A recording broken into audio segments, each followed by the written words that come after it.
Hello everyone, my name is Aman and welcome to Curious Learning. Today in this video we will discuss about some of the limitation of Rutherford's experiment. Like Rutherford का experiment हमने study किया था previous videos में, तो उस जो experiment था उसके क्या limitations थी, ठीक है। उसके बाद कौन सा मॉडल आया था, बोहर मॉडल आया था। रदरफोर्ड के मॉडल में क्या कुछ ड्रॉबैक्स थे, कुछ लिमिटेशंस थे जिसकी वजह से जिन्हें इम्प्रूव किया गया बाय दी बोहर। सो जो रदरफोर्ड ने क्या बोला था, that the electrons revolve around the nucleus but they will emit energy continuously, means वो कॉन्टिन्यूसली एनर्जी एमिट करते रहेंगे। अब आप देखो ये जो इलेक्ट्रॉन है अगर ये कॉन्टिन्यूसली एनर्जी को एमिट करेगा, मीन्स जब ये एक्सेलरेट करेगा तो ये कॉन्टिन्यूसली एनर्जी को एमिट करेगा। अगर ये कॉन्टिन्यूसली एनर्जी को एमिट करेगा तो इवेंचुअली धीरे धीरे क्या होता जाएगा, इसका रेडियस कम होता जाएगा and it will fall into the nucleus. ये इलेक्ट्रॉन कॉन्टिन्यूसली एनर्जी एमिट करेगा तो ये एक इस पाथ को फॉलो करते जाएगा, मीन्स धीरे धीरे करते करते इस पॉजिटिवली चार्ज न्यूक्लियस के पास आता जाएगा। क्योंकि रदरफोर्ड ने ये एक्सप्लेन ही नहीं किया था कि जो इलेक्ट्रॉन्स होते हैं वो उनका एक पर्टिकुलर ऑर्बिट में होते हैं, तो उन्होंने क्या किया, जो इलेक्ट्रॉन्स होते हैं वो रिवॉल्व करते हैं और ये नहीं बताया कि किस ऑर्बिट में रिवॉल्व करते हैं। और उन्होंने बस, तो अगर वो ऐसे ही रिवॉल्व करेंगे तो वो कॉन्टिन्यूसली एनर्जी का एमिशन होगा। अगर वो कॉन्टिन्यूसली एनर्जी को एमिट करेंगे तो ये पॉजिटिव चार्ज न्यूक्लियस की वजह से इलेक्ट्रॉन्स क्या करेंगे, धीरे धीरे इस न्यूक्लियस को अट्रैक्ट करेंगे और eventually they will by following this path they will eventually fall into this nucleus. Continuously energy को एमिट करता हुआ इस न्यूक्लियस के अंदर चला जाएगा। और अगर न्यूक्लियस के अंदर इलेक्ट्रॉन चला गया तो न्यूक्लियस कोलैप्स हो जाएगा, मीन्स न्यूक्लियस एग्जिस्ट नहीं करेगा। तो अगर न्यूक्लियस नहीं एग्जिस्ट करेगा तो एटम कैसे एग्जिस्ट कर पाएगा, ठीक है। तो इस तरह से तो एटम की एग्जिस्टेंस पर ही क्वेश्चन मार्क आ गया। तो अब ये तो एक लिमिटेशन थी, क्योंकि उन्हें बताना चाहिए था, क्योंकि रदरफोर्ड ने बोला that electrons will revolve around the nucleus and they will continuously emit energy but we know eventually they will fall into the nucleus and such an atom is not a stable, वो atom exist ही नहीं करेगा, वो stable नहीं होगा। Rutherford's model का drawback क्या था, that this model can not explain the stability of atom, atom की स्टेबिलिटी को ये एक्सप्लेन नहीं कर पाया था। Model will not be able to explain the stability of an atom, like क्योंकि हमें पता है जो इलेक्ट्रॉन्स जो होते हैं they will revolve around the nucleus in particular orbits, but according to the Rutherford's explanation the electron will fall into the nucleus, that atom will not be stable, there will be no existence of nucleus. So that's why इसके drawbacks को improve करने के लिए इसकी limitations जो थी उन्हें improve किया था बोहर ने। जब बोहर ने रदरफोर्ड के मॉडल में कुछ लिमिटेशंस को ऑब्जर्व किया, फाइंड आउट किया, तो उसके बाद बोहर ने क्या किया, कुछ पॉस्टुलेट्स दिए थे। तो उन पॉस्टुलेट्स को अब हम डिस्कस करने वाले हैं। तो the first postulate is an electron in an atom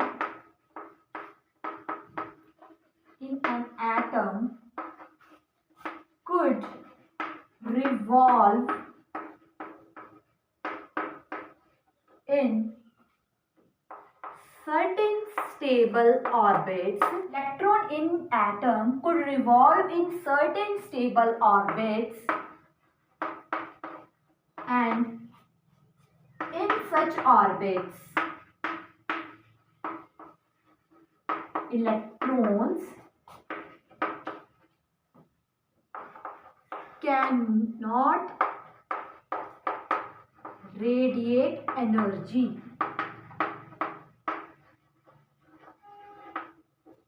meaning क्या था, that electrons in an atom could revolve in those stable orbits, means electron जो होंगे वो कुछ एक सर्टेन स्टेबल ऑर्बिट्स में ही रिवॉल्व करेंगे, और जिन ऑर्बिट में वो रिवॉल्व करेंगे उन ऑर्बिट में क्या होगा, in such orbits electron can not radiate energy, उसमें इलेक्ट्रॉन्स जो होंगे वो एनर्जी को एमिट नहीं करेंगे। तो सिंपली देखें तो बोहर ने बोला था कि इलेक्ट्रॉन्स कुछ एक उन्हीं ऑर्बिट में रिवॉल्व करेंगे, कुछ स्टेबल ऑर्बिट्स में ही रिवॉल्व करेंगे इलेक्ट्रॉन्स, और जिस स्टेबल ऑर्बिट में इलेक्ट्रॉन्स रिवॉल्व करेंगे उन ऑर्बिट्स क्या होगा, उन ऑर्बिट्स में इलेक्ट्रॉन्स अपनी एनर्जी को एमिट नहीं करेंगे, क्योंकि रदरफोर्ड ने बोला था कि इलेक्ट्रॉन्स कॉन्टिन्यूसली एनर्जी एमिट करेंगे, बट बोहर ने बोला कि इलेक्ट्रॉन्स उन्हीं स्टेबल ऑर्बिट्स में हम फाइंड आउट कर सकते हैं जिनमें क्या होगा, electrons will not radiate energy, and these orbits are called, इन ऑर्बिट्स को क्या बोलेंगे, ये क्या है, स्टेबल ऑर्बिट्स, स्टेशनरी ऑर्बिट्स।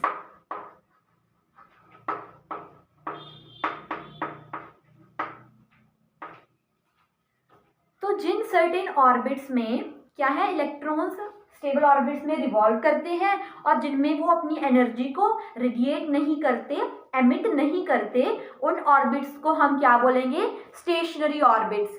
ये पेंसिल पेन वाली स्टेशनरी नहीं है, स्टेशनरी मीन्स उनमें से जो इलेक्ट्रॉन्स होंगे वो क्या करेंगे, स्टेबल ऑर्बिट में होंगे वो इलेक्ट्रॉन, और वो अपनी एनर्जी को एमिट नहीं करेंगे, रेडिएट नहीं करेंगे। So these are called stationary orbits. So this is the first postulate of Bohr's model. The second postulate of Bohr is that electrons, according to Bohr, can revolves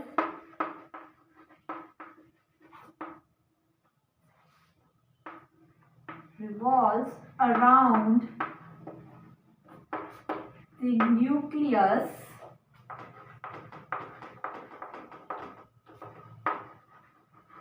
only in those orbits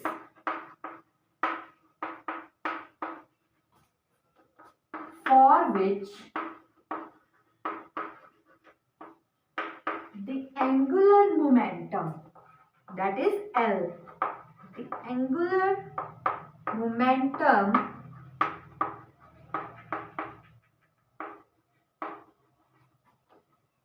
is integral multiple of, किसका integral multiple होगा वो, means उन्होंने क्या बोला था Bohr ने, that electrons उन्हीं orbit में रिवॉल्व करेंगे, किन ऑर्बिट में रिवॉल्व करेंगे, जिनके लिए जो एंगुलर मोमेंटम की वैल्यू होगी it will be integral multiple of h/2π, means h/2π की इंटेग्रल मल्टीपल होना चाहिए, तभी उन्हीं ऑर्बिट में इलेक्ट्रॉन्स रिवॉल्व करेंगे।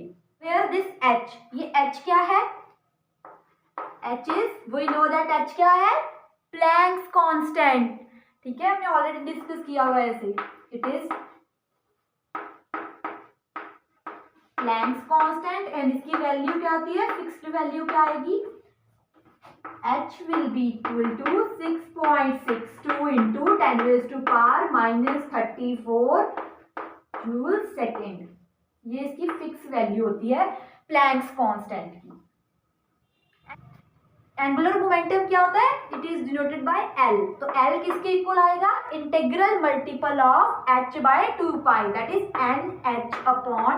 तो ये था बोहर का सेकंड पोस्टुलेट, मींस जो एंगुलर मोमेंटम होगा, इलेक्ट्रॉन्स उन्हीं ऑर्बिट में रिवॉल्व करेंगे जिनका जो एंगुलर मोमेंटम होना चाहिए वो क्या होगा, that is integral multiple of h/2π, means h/2π का इंटीग्रल मल्टीपल। जैसे हमने क्वांटाइजेशन ऑफ चार्ज पढ़ा था इलेक्ट्रोस्टैटिक वाले यूनिट में, ठीक है, उसमें Q is equal to Ne, charge क्या था, क्वांटाइज्ड था, याद आया थोड़ा थोड़ा।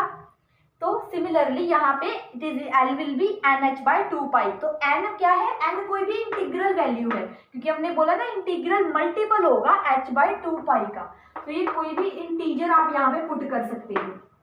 इंटीग्रल वैल्यूज जो हम स्टडी करते हो ना मैथ्स में, इंटीजर्स, पॉजिटिव नेगेटिव वैल्यूज, तो आप यहाँ पे कोई भी इंटीजर की वैल्यू पुट कर सकते हो, 1 2 लाइक दैट। इसलिए जब आप 1 पुट करोगे तो एंगुलर मोमेंटम की वैल्यू क्या आएगी, h/2π, अगर 4 पुट करोगे तो 4h/2π, n की वैल्यू को वेरी कर सकते हैं। तो हमें पता है एंगुलर मोमेंटम किसके इक्वल होता है, that is will be equal to mvr, तो इसका फॉर्मूला होता है angular momentum will be equal to mvr, तो mvr किसके इक्वल आ जाएगा, nh/2π। तो ये जो कंडीशन बन गई, तो अभी हमें यहाँ से क्या पता चल रहा है, जो एंगुलर मोमेंटम है वो क्या है, क्वांटाइज्ड है। Angular momentum is quantized. तो अगर एंगुलर मोमेंटम क्वांटाइज्ड है तो इस कंडीशन को हम क्या बोलेंगे, Bohr's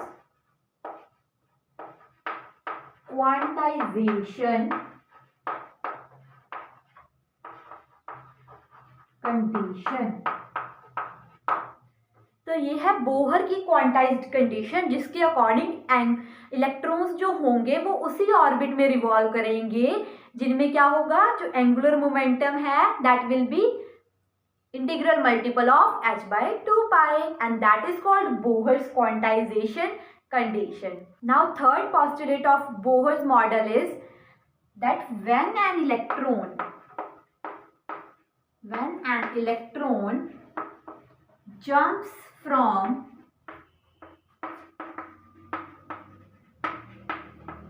lower level to higher energy level, तो जब भी कोई इलेक्ट्रॉन लोअर एनर्जी लेवल से हायर एनर्जी लेवल पे जंप करेगा, two energy levels of an electron, ये क्या है हमारे पास, ग्राउंड स्टेट है, लोअर लेवल है, and this is higher level means excited state है। तो अभी इलेक्ट्रॉन को लोअर से हायर लेवल जाना है, तो वो क्या करेगा, एनर्जी को एब्जॉर्ब करेगा। मींस यहाँ पे सपोज उसकी एनर्जी थी 2 जूल, लेकिन अगर उसे हायर पे जाना है तो उसे कितनी एनर्जी चाहिए, 4 जूल चाहिए। तो वो क्या करेगा, उसे 2 जूल्स की और एनर्जी क्या करनी पड़ेगी, एब्जॉर्ब करनी पड़ेगी। जब वो उसके पास इतनी एनर्जी आएगी तभी वो उस एक्साइटेड स्टेट पे हायर एनर्जी लेवल पे जंप करेगा। क्लास का अगर ये स्टूडेंट है, इसके एवरेज मार्क्स हैं, तो अगर इसे टॉप पे जाना है तो क्या करना पड़ेगा, और अपनी एनर्जी स्पेंड करनी पड़ेगी, कॉन्सेप्ट्स क्लियर करने पड़ेंगे ना। तो सिमिलर इज द केस, तो इसलिए क्या करेगा, एनर्जी को एब्जॉर्ब करेगा and then jump to the higher level. तो इस केस में क्या होगा, देन एनर्जी इज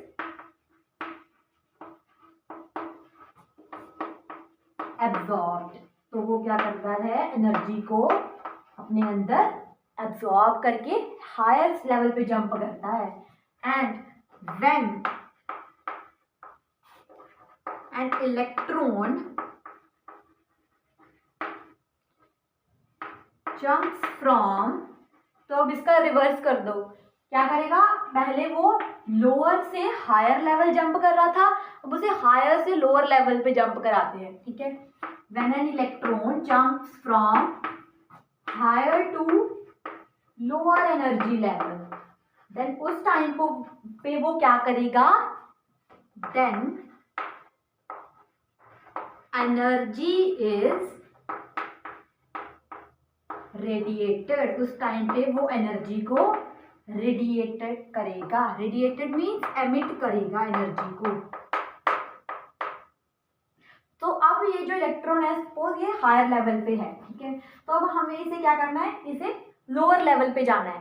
तो हायर से लोअर लेवल पर इलेक्ट्रॉन को जंप करने के लिए क्या करना पड़ेगा, उसके पास एनर्जी ऑलरेडी 4 जूल है, लेकिन उसे तो 2 जूल की एनर्जी चाहिए लोअर लेवल तक जाने की। तो बाकी एनर्जी उसके पास क्या है, एक्सेस है, ठीक है, क्या है, एनर्जी एक्सेस में है, बहुत ज़्यादा एनर्जी है, उसे ओनली नीड है 2 जूल्स ऑफ एनर्जी की, और 2 जूल्स ऑफ एनर्जी की उसे नीड नहीं है। तो जो एनर्जी की नीड है जितनी, उतनी वो यूज़ करेगा, बाकी एनर्जी को वो क्या करेगा, बांट देगा, मीन्स एमिट कर देगा, ठीक है। When it will jump from higher to lower level, higher से लोअर लेवल पे जाएगा तो एनर्जी को रेडिएट करेगा, मीन्स एमिट करेगा। Otherwise from lower to higher it will absorb and from higher to lower it will emit. Example लेते हैं, suppose higher level पे पर्सन है, उसे क्या करना चाहिए, लोअर लेवल वालों की हेल्प करनी चाहिए ना, तो वो क्या करना चाहिए, उसे एनर्जी को एमिट करेगा, क्योंकि उसके पास ऑलरेडी एक्सेस में है,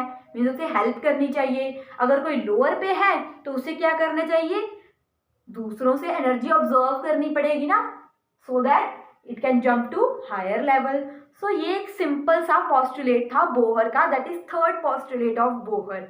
इलेक्ट्रॉन्स जो अपनी एनर्जी को एमिट करते हैं, ठीक है, तो वो एनर्जी को एमिट किसकी फॉर्म में करते हैं, फोटॉन्स की फॉर्म में। तो उस टाइम पे एनर्जी किसकी इक्वल आएगी, h न्यू, और ये किसके इक्वल होगी, energy difference between the initial and final state, means जो इनिशियल और फाइनल स्टेट के बीच में एनर्जी का डिफरेंस आएगा, that is EI and EF। तो EI जैसे हमारी सपोज ये इनिशियल स्टेट है EI, तो इसकी एनर्जी डिफरेंट होगी, और जो EF E फाइनल जो हमारी एनर्जी फाइनल एनर्जी स्टेट है उसकी एनर्जी डिफरेंट होगी। तो जो इन दोनों के बीच का जो एनर्जी डिफरेंस होगा that will be equal to H nu, ठीक है। और इस केस में जो EI is the energy of initial state and EF is the energy of final state, and EI है इसकी वैल्यू क्या होनी चाहिए, ग्रेटर देन EF, EI की वैल्यू EF से ग्रेटर होगी। So these are 3 postulates of Bohr. Hope you understand it very well. I would like to end this lecture over here. For more such videos, make sure you subscribe to the channel, and thank you for your attention.